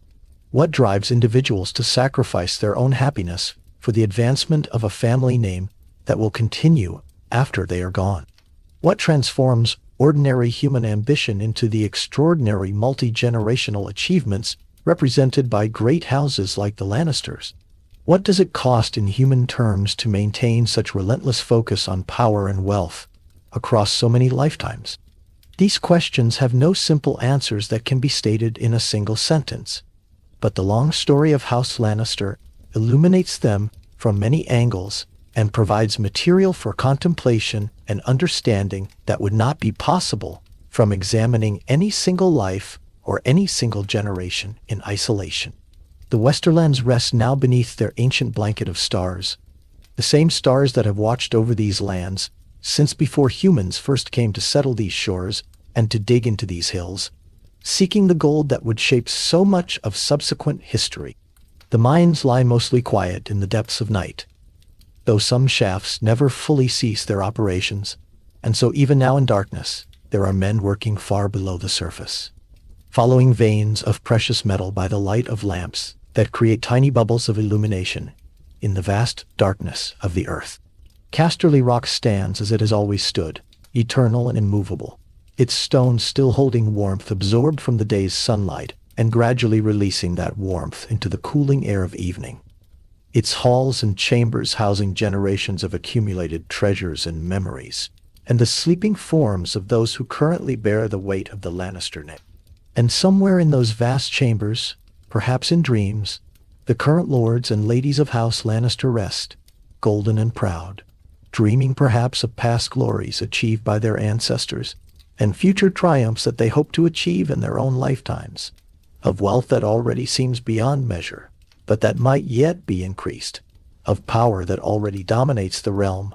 but that might be expanded further still. The Lions of Lannister have prowled through history for thousands of years, and their story continues forward into an unknowable future, even as we look backward to understand the long path that brought them to this present moment. The sea continues its eternal conversation with the shore far below Casterly Rock, waves speaking in rhythms older than human memory, older than human presence on these shores, rhythms that will continue unchanged, long after the last Lannister has passed into dust and the last stone of Casterly Rock has finally crumbled under the patient assault of wind and water and time. The sound of those waves, barely audible in the upper chambers of the rock, but growing louder as one descends toward sea level, provides a kind of constant music, a reminder that some things persist regardless of human ambition or achievement, that the world itself continues its ancient patterns while human dynasties rise and fall across the surface of things. Let us rest now with these thoughts, these images of gold and stone, of pride and power,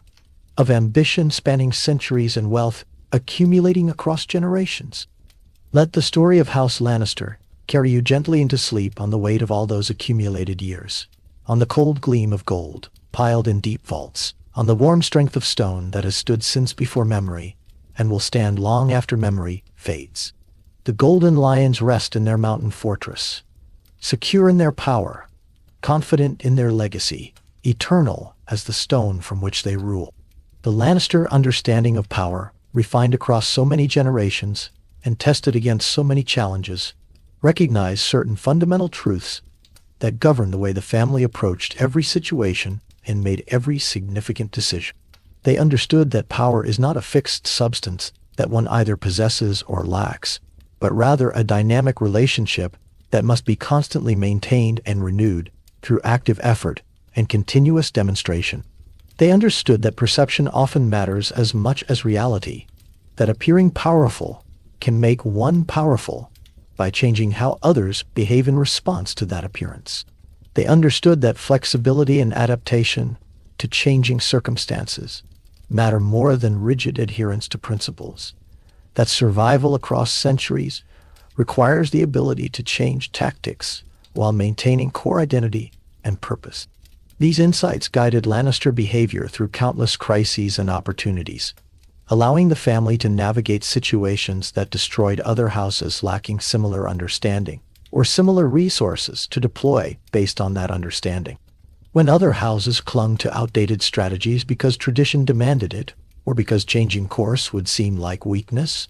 the Lannisters adapted smoothly to new realities, accepting short-term embarrassment or tactical retreat when necessary to preserve long-term position.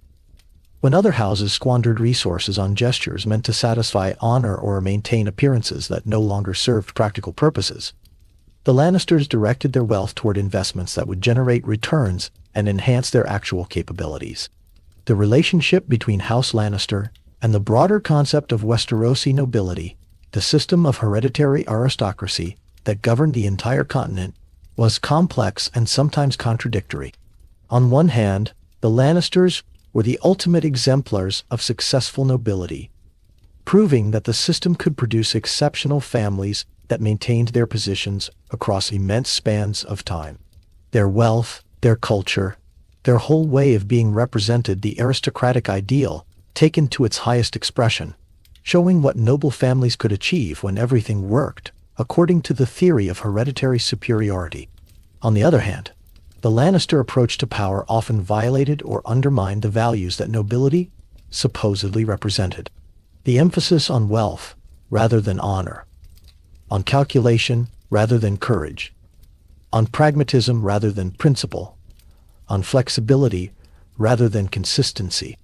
All these aspects of Lannister philosophy contradicted the idealized version of nobility that bards sang about and that maesters taught to young lords studying history and ethics. The Lannisters succeeded precisely by not fully buying into the mythology of noble virtue, by recognizing that the reality of power often required actions that romantic notions of nobility would condemn. This tension between being supremely successful nobles while simultaneously undermining the values of nobility created interesting dynamics in how other houses related to the Lannisters. They were simultaneously admired as exemplars of what great houses could achieve and resented as corrupting influences that made genuine nobility seem naive or outdated. They were held up as models of success, while also being cited as examples of what happened when families lost sight of what truly mattered beyond mere accumulation of wealth and power. The architectural style favored by the Lannisters across their centuries of rule evolved and changed with shifting tastes and technologies, but certain consistent themes appeared again and again, regardless of the specific period or individual lord making decisions about construction and decoration. There was always an emphasis on grandeur and scale, on creating spaces that impressed through sheer size and ambition as much as through refined detail. There was consistent use of the finest materials available, with common stone replaced by marble, with wood giving way to precious metals for decorative elements, with everything chosen to demonstrate that cost was no obstacle and that only the best was acceptable for spaces associated with House Lannister. The symbolism woven into Lannister architecture and decoration was equally consistent across the centuries. Lions appeared everywhere in sculpture and painting and carving, from massive statues flanking doorways to small details in the designs of floor tiles. Gold was incorporated wherever possible, not merely as decoration, but as a fundamental element of the visual language, creating spaces where visitors were constantly reminded of the wealth that made such displays possible. Light was carefully controlled through the placement and design of windows, creating dramatic effects that enhanced the emotional impact of entering Lannister spaces and that demonstrated the sophisticated understanding of architectural principles that wealth could purchase. The evolution of defensive architecture at Casterly Rock reflected changing military technologies and strategies across the long centuries of Lannister rule. The oldest defensive works, dating back to the age when the Casterlys first carved their fortress from the living rock, were relatively simple, relying primarily on the natural strength of the stone itself and on the height and steepness of the cliff faces that made conventional assault nearly impossible. As siege technologies developed and armies became more sophisticated, successive generations of Lannisters added layers of defensive features, creating systems of walls, gates, towers, and fortified approaches that turned the natural strength of the rock into a military position that seemed absolutely impregnable to any force that could realistically be assembled against it. Yet even as they made the rock stronger against conventional siege and assault, the Lannisters also recognized that the nature of threats was changing, that in an age where political assassination and internal betrayal might prove more dangerous than external armies, security required attention to less obvious vulnerabilities. Secret passages were sealed or guarded. Systems for testing food and drink for poison were implemented. Loyal guards were positioned at crucial points throughout the complex. Intelligence networks were developed to identify potential threats before they could materialize into actual attempts against the family. The security of Casterly Rock thus became as much about information and vigilance as about walls and weapons. The daily rhythms of life within Casterly Rock, during periods of peace, reflected the enormous household necessary to maintain such a vast complex and to support the activities of one of the great houses of the realm. Hundreds of servants worked constantly to maintain the halls, chambers, and public spaces, cleaning and repairing, and ensuring that everything met the exacting standards that the Lannisters demanded. Cooks and kitchen staff prepared meals for the family and guests, and for the soldiers and servants who all needed feeding. Grooms cared for the hundreds of horses stabled within the rock or in facilities near its base. Armories employed craftsmen who maintained and repaired weapons and armor. Treasurers and their assistants managed the flow of gold in and out of the vaults, keeping meticulous records of every transaction.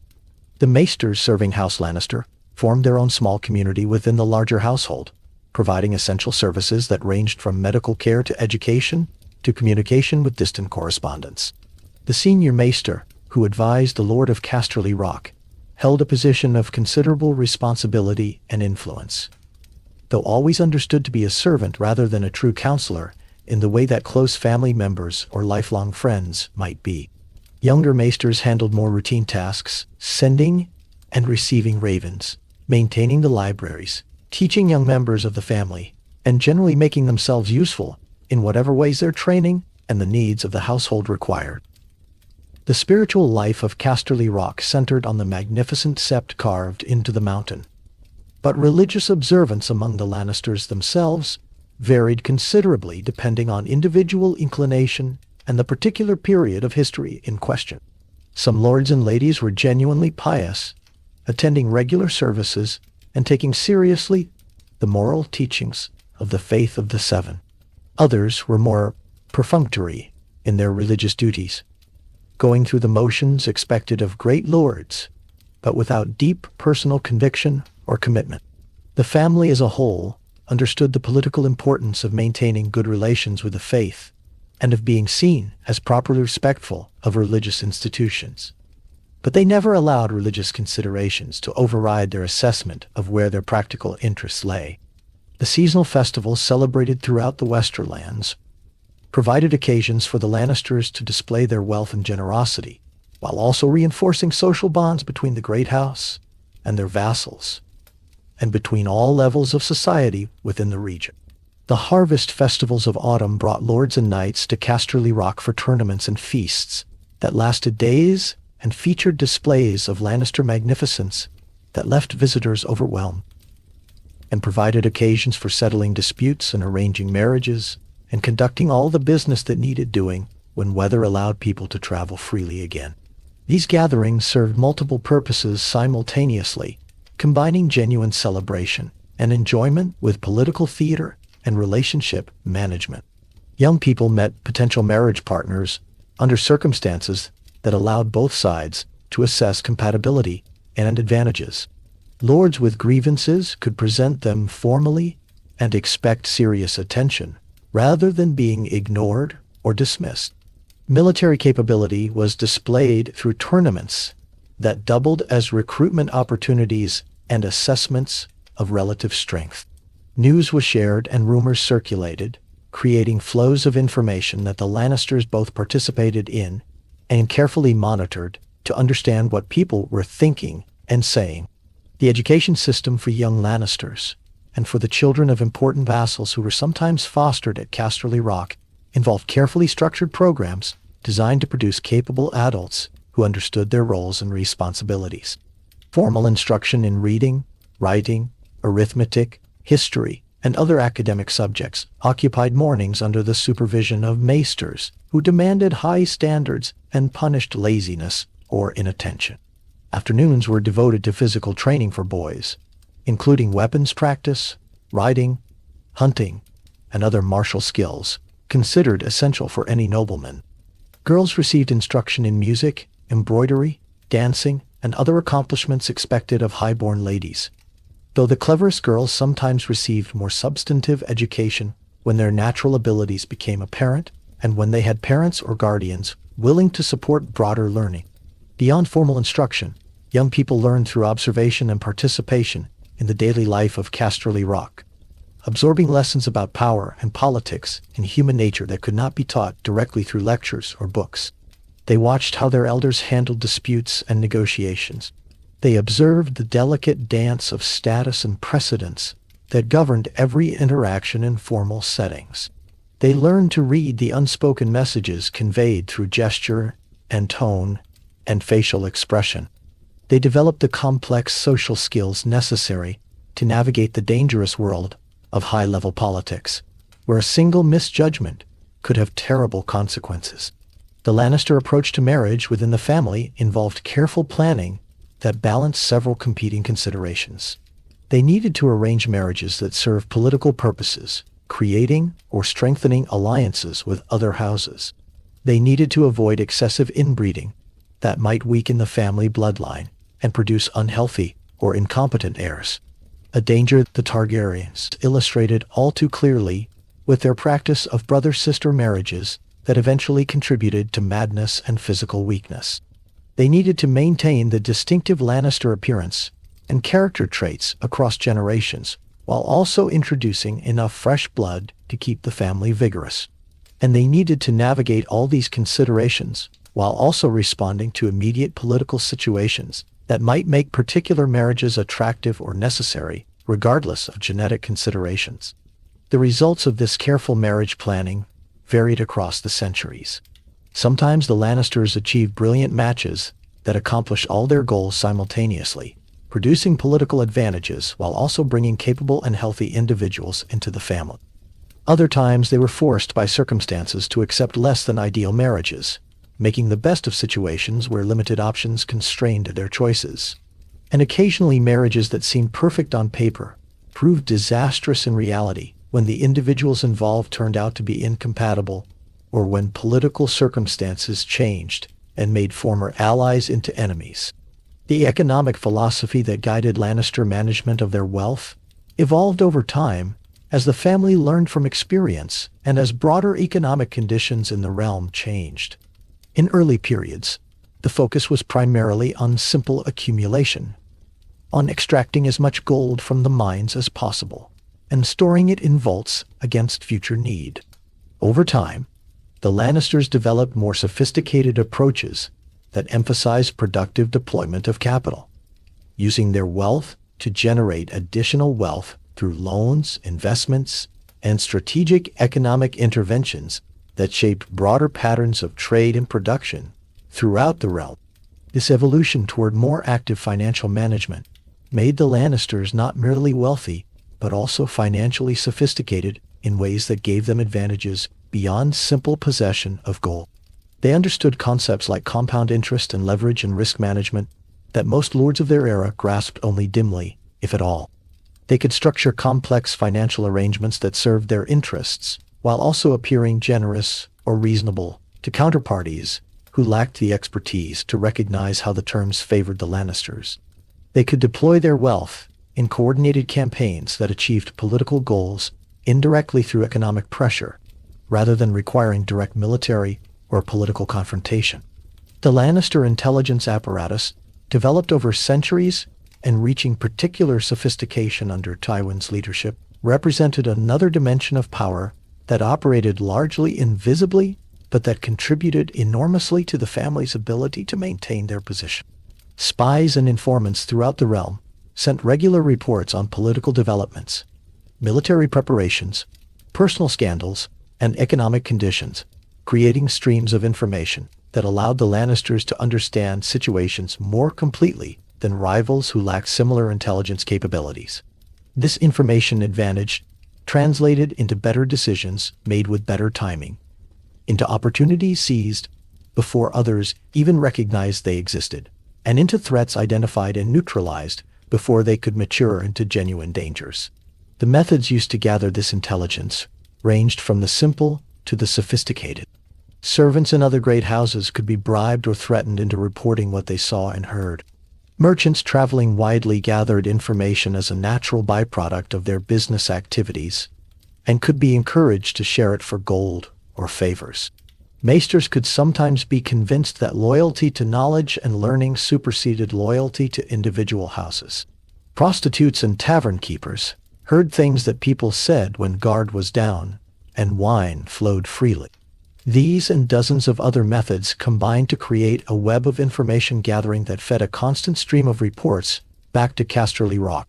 The processing and analysis of this information required its own infrastructure of literate and intelligent administrators who could separate valuable intelligence from meaningless gossip,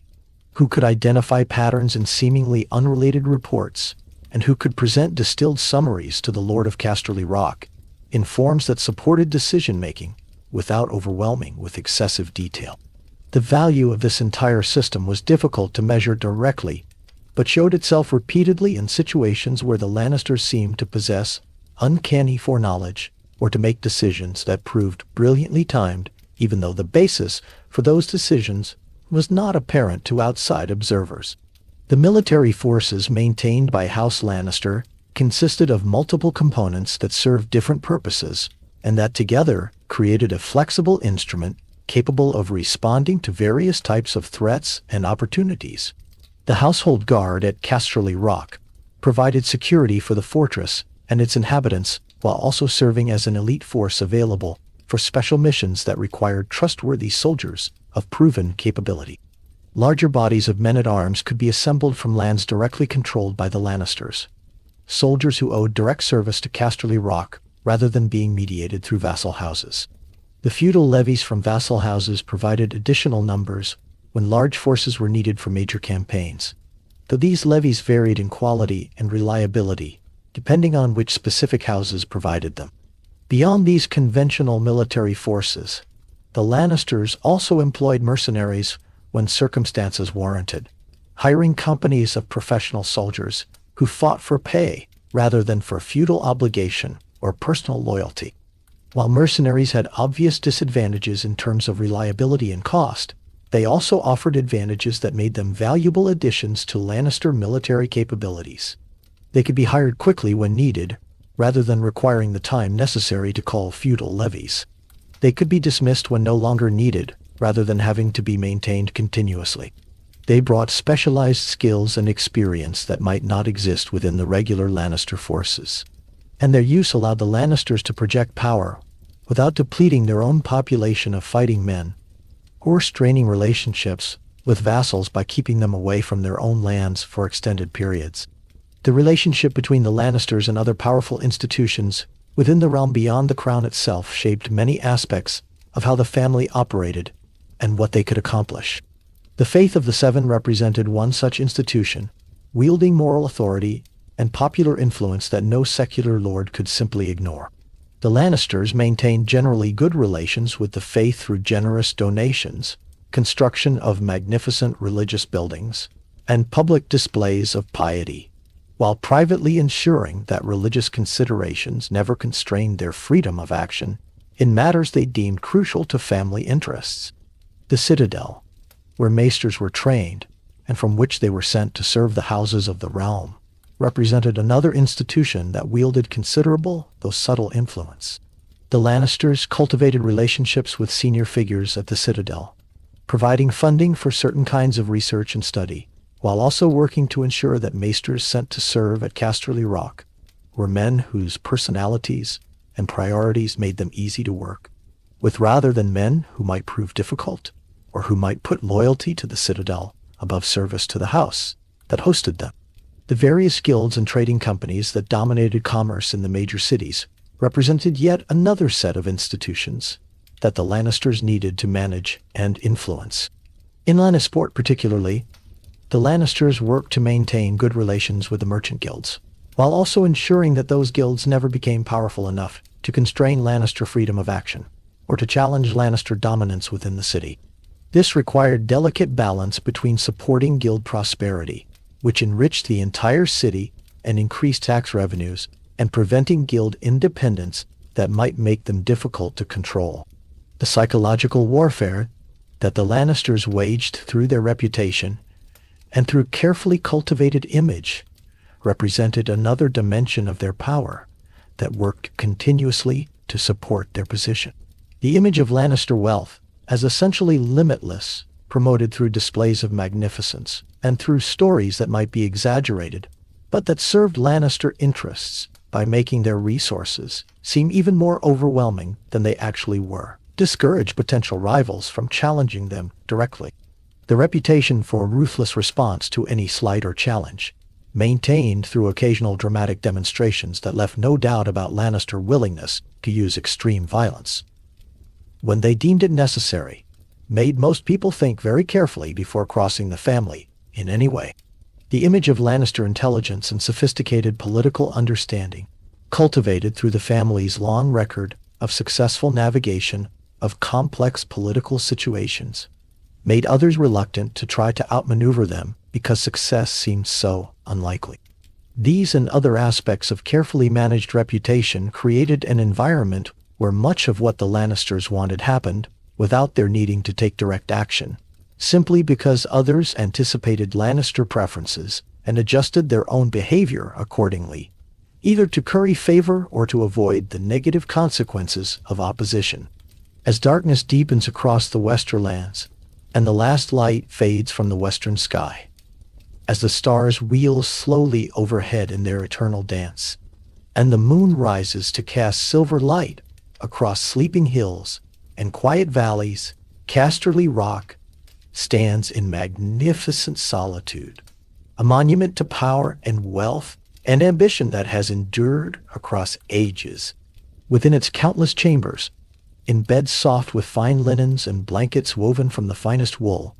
the current generation of Lannisters sleeps, golden hair spread across silk pillows, faces relaxed in the peace that comes from absolute security and confidence in one's position.